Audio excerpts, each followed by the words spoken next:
people? It's your boy Chig from Guna Equal I, coming to you again with a brand new video, and it is the last player ratings of the season. Thank God! Celebration! Come on! Woohoo! Yes, this season is finally fucking. I'm sorry. I'm sorry, but fuck that. Fuck that. I don't like. I do anything where I wish time away or anything like that. It's not my style. I feel like it's a bad omen. But in this particular instance, when it comes to this season, fuck it, because it has been a long, arduous season, and so much so, even my partner in crime, who normally does these shows with me, ain't even about. So might have to wing this one on my Jack Jones. I don't know where he is. But hopefully he's okay. Do me a favor, guys. Stick a like on this video. Hit the subscribe button. And let's talk about the game very quickly. And yeah, just talk about some kind of what I'll be doing over the summer in terms of future shows. So obviously, in terms of the game, I watched this game as part of a watch along with Diesel and Terry on Claude's channel. RIP to Claude. Um, But I did that. I did a wash along on there, and yeah, for me, I thought the game was pretty comfortable. We didn't look under a lot of stress. I was kind of watching the game and listening out for other games. So I think my dad was in my living room, by the way, visiting me. He's in my living room watching. I think he's watching the Leicester Spurs game, and doing, and I'm obviously watching the Arsenal Newcastle game.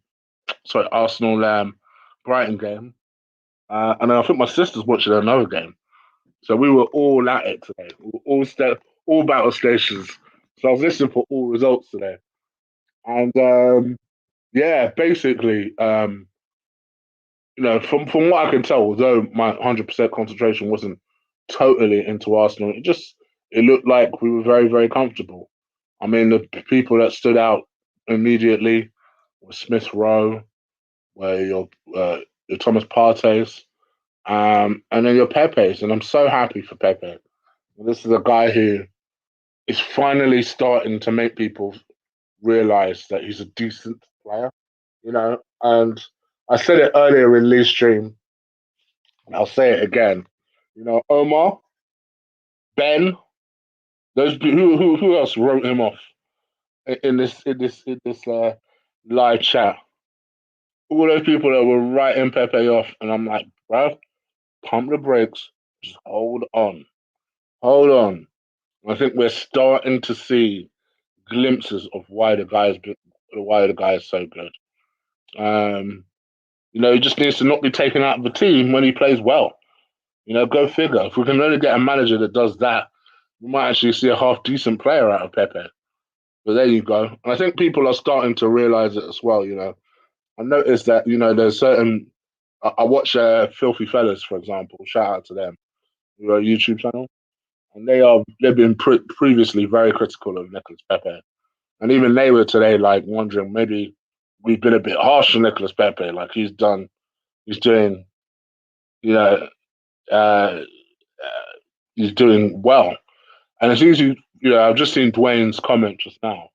It's easy for him to say, "Oh well, um, it's easy for Pepe to show up now that there's nothing to play for." Tell our captain that, because he's still gone on a walkabout and still hasn't made his way home. You know, at least Pepe is one of the few players that are actually producing and doing something now, albeit like you say, too late. But let's not act like he's been away all season. I think he's been around all season. So I think we'll start to see uh, more glimpses of how good he can be next season and beyond. Um, but and that's the problem. You need to stop thinking about that 72. The 72 part is the thing that people can't let go of. You can let go of that part, then that's where I think you'll begin to start accepting Pepe might be a decent player. Moving on. In terms of the game itself, um, don't think Brighton really had too many opportunities. I think we kind of closed out the game well. I was watching out for Basuma, but maybe not that well. I didn't think he was amazing, but everybody I talked to said no. Basuma was really good today. It was a play I was worried about because obviously this was basically his audition. So you didn't want him to play so well that we didn't win the game. Um, but yeah, I think, by all intents and purposes, we've already started tapping him up. Apparently, Agent Pepe was on the case. So let's see what happens.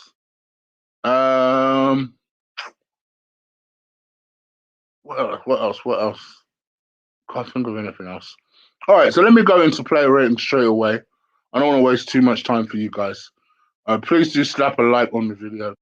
Hit the subscribe button if you haven't already, and we'll get into it. Just to give you an idea, by the way, over the course of next week, just because the season's over, we ain't slowing down. We are ramping up. Actually, we're ramping up. So next week we will be doing a season review, which will consist of myself, Lee, and Ola, and I'll actually be on camera for that one. And we'll talk about not only the season, but grade each player, grade each manager, and kind of give an idea of what we think their future might entail, and whether that is with us. I'll obviously be talking more and more about transfer rumours, so that will start to ramp up. The chopping block will make its return, so I'll talk about that. I've got a nice recorded special on the chopping block where I talk about where I'm going to do my chopping blocks a little bit differently moving forward. So I'm going to show you how I structurally have changed that. So I've done that. Transfer rumors and what else? And I'll start to do shows with people that people have been wanting me to do shows with. Like people have been wanting me to have Turkish back on and people like that. So I'll try and get them on, and people who I've not worked with before. I'll get on and talk to and compare like notes with and stuff. I know you guys like the shows that I do with other people. So yeah. So I'll try and go do that over the next few weeks. So make sure you keep it locked here. Just make sure you hit that subscribe button, hit that like button if you haven't already. That would be helpful. All right. Let's get into player ratings. Bernd Leno. I'm gonna say 5 for Bernd Leno.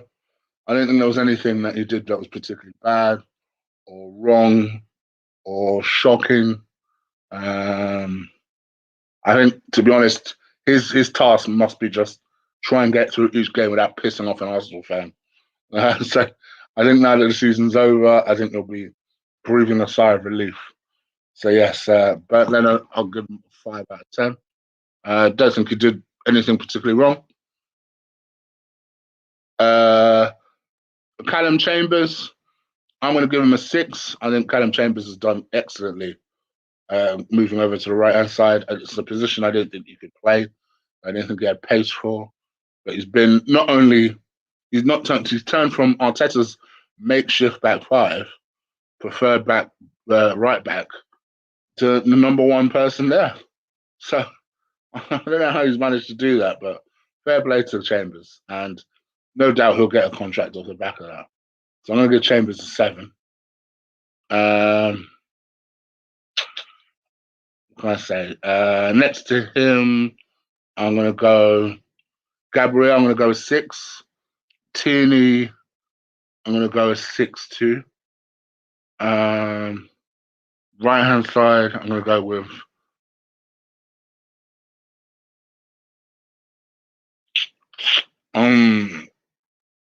right hand side. I'm going to go with Pepe. My man of the match, 9 out of 10.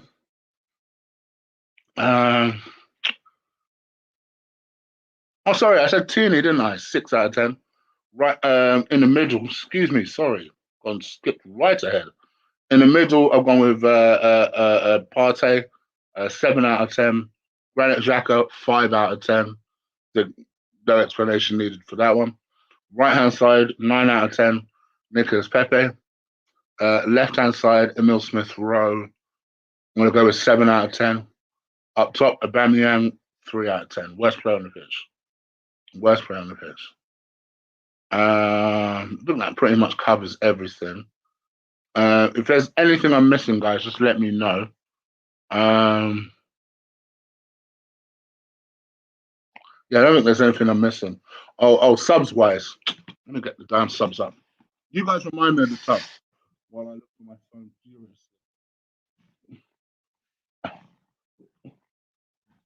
What are the subs? Remind me of the subs. Who came on? Martinelli came on, but he came on quite late. 70th minute, Saka came on. I'll give Saka a 3 out of 10. I'll give him a 4 out of 10, actually, with Saka. Gabby came on too late, as did Laka, so I won't bother marking them. As for Mikel Arteta, in terms of a mark for him, well, we won the game, pretty light work, didn't concede a goal, can't complain too much. So you've got to say it's an 8 out of 10. Oh, I forgot about Odegaard. Odegaard, I would say, is a 7. I thought he played pretty well. His passing was a lot better than I've seen over the last couple of weeks from him. So yeah, I'm gonna say Odegaard a 7. All right, I think that's pretty much that, guys. So sorry I've raced through this. I'll be back again next week, like I said, to do this real proper justice because we'll go into the season. We'll all be on cameras. Me, Ola, and Lee will be there, so we'll probably be able to break it and shake it down. All right, guys. Until next week, take care. Enjoy yourself. Enjoy the rest of your weekend, and peace.